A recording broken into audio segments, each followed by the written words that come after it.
আসসালামু আলাইকুম। আমি কিছু ভিডিও ট্রাই করেছিলাম আপনার আনুমানিক আমাদের যে ফ্রান্সের সিভিক যে 4 দিন পরীক্ষা আছে সেটা নিয়ে। তো ওই পরীক্ষাতে তারা কি কি জানালো, কি কি করলাম আমরা এবং কি কি বিষয়ে আমাদেরকে মানে যে প্রশিক্ষক ছিলেন, যে ম্যাডাম ছিলেন, তিনি কি কি আমাদেরকে জানালেন সে বিষয়ে। তো এখানে তাদের ফরাসি বিপ্লব সম্পর্কে আমাদের জানাইছেন যে তাদের রাষ্ট্র কাঠামো কিভাবে চলে,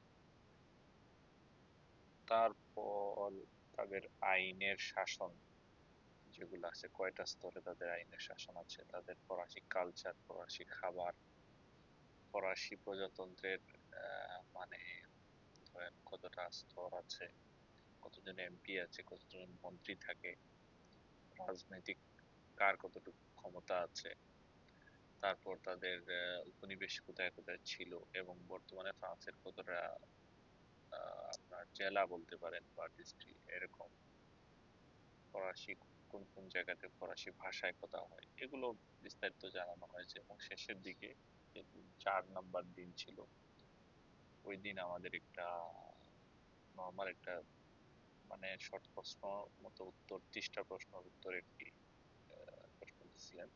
তো ওইটা আমাদেরকে জানাইছে যে কে কত নাম্বার পায়, তো এইগুলাই আর কি।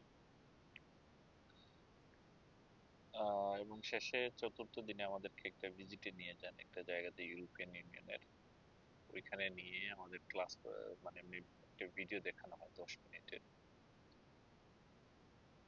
ওইটা দেখার পরে আমাদেরকে সার্টিফিকেট দিয়ে দেওয়া হয়, এতটুকুই।